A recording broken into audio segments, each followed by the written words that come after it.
Let us open our hearts to the Holy Spirit. Let the power of God descend into the depths of our hearts. Often our hearts are storehouses of a lot of negative emotions and attitudes.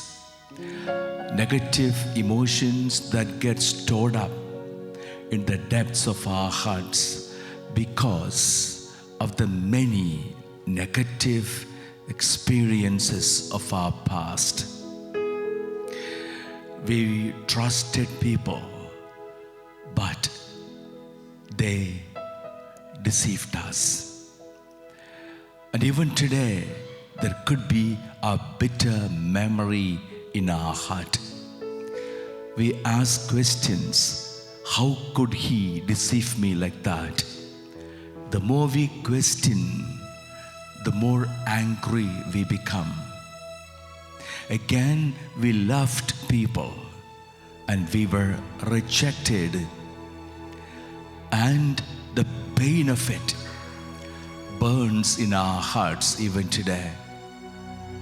Because to be rejected is an unbearable pain.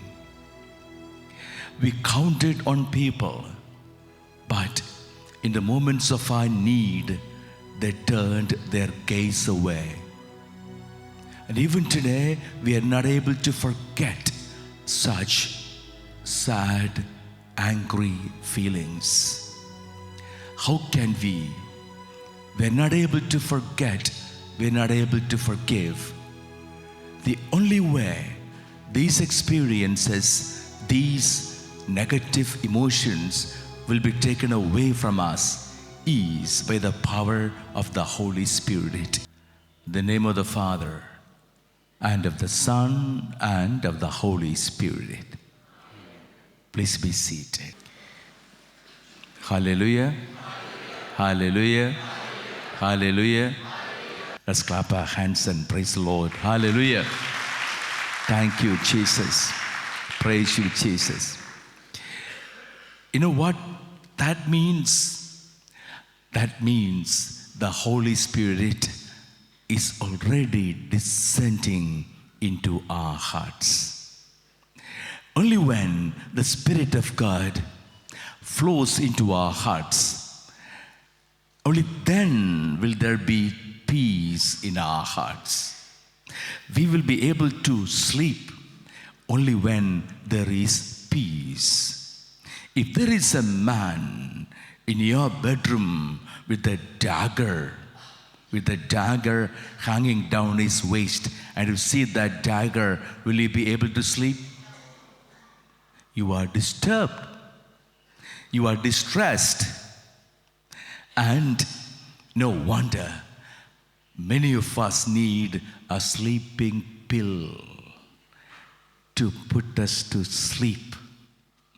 But God the Father sent Jesus, His Son, to the world that we may be able to sleep well. Hallelujah.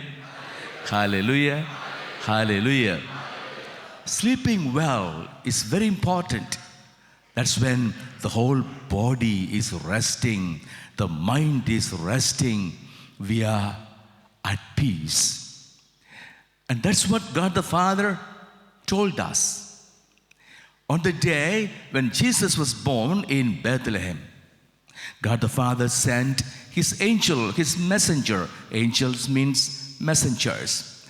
God the Father sent His messenger to Bethlehem to tell the people a good news.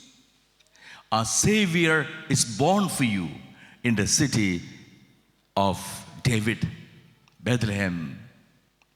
And then many messengers, angels, flew down from heaven to sing together, glory to God in the highest, and peace to men and women of goodwill. What's the glory of God? What's the glory of God? Glory of God is peace in our hearts. I'm able to sleep. I'm able to be at peace. I'm able to rejoice. I'm able to live a happy life, peace, shalom, peace. And that's the glory of God. All that disturbs the heart of man and woman will be taken away. All that is upsetting, all that makes man and woman anxious will all be taken away.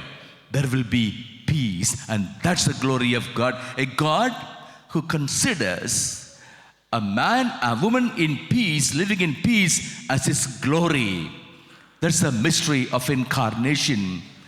When God came down to man in the form of man as a savior, peace is guaranteed to us. You know how our peace is taken away from us? Why we are disturbed? Why we are distressed? We are disturbed, we are distressed because there is something that we don't understand.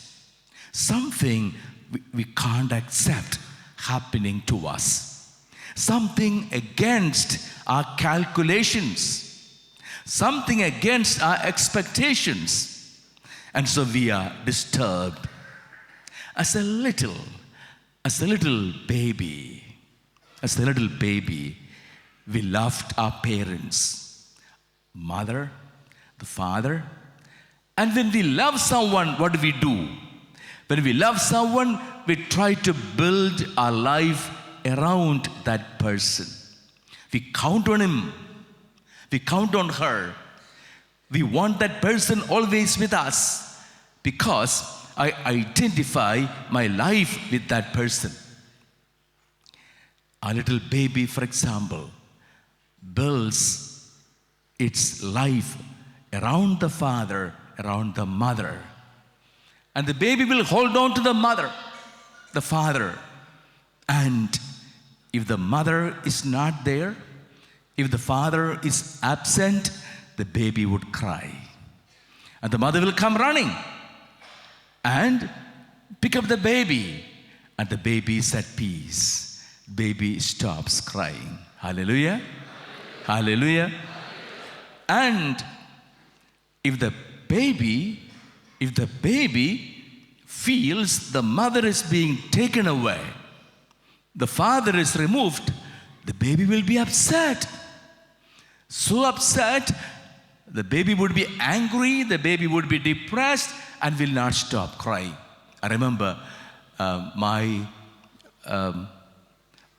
little nephew. I told my nephew, your father, your dad is my brother. Your dad is my brother. The baby said, no, my dad is my dad. I told the baby, your dad is my brother. No, my dad is my dad. He began to cry. I told him, your dad is my brother. And then he came and scratched me all over. The baby is sad, the baby is upset, and the baby is angry. Because my dad is my dad, my own. My dad cannot be yours. The truth is both are same. But the baby does not understand that. The baby cannot understand that. For the baby, my nephew has built his life around my brother. And my nephew wants his father, his mother, always as his own. And if anybody would disturb that possession, then he will be upset and angry and will be weeping. And my brother told my nephew, no, I'm yours. Yeah, Dad, you're mine. Yeah, I'm yours. Happy. The baby is happy. Hallelujah. Hallelujah. Hallelujah. After some time, the baby grows up, becomes 14, 15, 16, 17. Now, he does not need the dad and the mom all the time. He would not want the dad and mom all the time. Now, he's slowly building his life around a girl, a boy. And slowly, he feels that girl is enough, that boy is enough. There is the mobile phone. The mobile phone. Even after the college, the son does not come back. The girl does not come back home and comes back angry. And the dad would ask him, where were you? It's not your business. It's not your business. That means I don't want to tell you my center of life is become somebody else. It's a girl. And one day, the dad takes the mobile phone and sees one number all the time, day and night. One number coming up. And the man would inquire and find out it's a girl. And the dad is upset. Dad is angry. The dad, who is this girl you call all the time? Well, that's my girlfriend. Now, the boy has become stronger, bolder. It's my girlfriend. Now, you are just in the first year of college. How can you spend all your time like this? Dad, you're a man of last generation. That's what life is all about. Love. Even Jesus said love. They will quote scriptures. When Jesus said love, now he will argue and try to make the others understand, yes, I am building my life around this person. Many youngsters have come here for a treat, and they would tell me, Father, I love that girl, Father. I love that girl. And she's so beautiful, Father. She's such a splendid person. She's so great, Father. And Father, if I can marry her, I will be the happiest man on the face of the earth. You know what? I made the mistake of believing them in the beginning of my ministry here. And I did help some of them to hurry with their marriage. And soon I realized they were not the happiest men. They were not the happiest women. Now, what's the problem? They were trying to build their life on one human person. And whoever would speak against it, they would be disturbed. They would be upset. They have no peace. And that's why boys and girls who are in love, they are not able to sleep. They are not able to study. They are not at peace. And later, you grow up, you marry someone, often not the girl you loved. You marry someone, and then comes the child. Now the roles are reversed. The parents are building their lives around the children. Oh, my son, oh, my daughter. Well, why is this? In the beginning, as a child, as children, we were disturbed. As adolescents, as young, we were disturbed. As old, we are disturbed. Why are we disturbed all the time? What's the problem? The problem is we are not building our life on the one love that will never fail us. The father and mother failed the child. The girlfriend, boyfriend, husband, wife failed us. The children failed the parents. All the time we are being failed by everyone. It's only because we are not learning to build our life to put the foundations of our life on a love that will never fail us. And that's the love of our God. Hallelujah. Hallelujah. Hallelujah. And this is what the Lord is inviting us to. The one love, the only love that will always be there, holding us up, supporting us, and strengthening us is the love of the Lord. That's why Jesus asked Simon Peter, do you love me more than everything else? Do you love me more than everything else? And Simon Peter said, Master, I love you. I love you more than everything else. A second time, a third time. A second time, a third time. Why 3 times? Well, the number 3 is important. But more important, this Simon Peter had said it even before. At one time, Jesus warned him, Simon, Satan is after you. Satan is after you. You will deny me 3 times. Peter said, Master, me denying you? Oh, you don't know who I am. I'm Simon Peter. Once I give the word, I give it.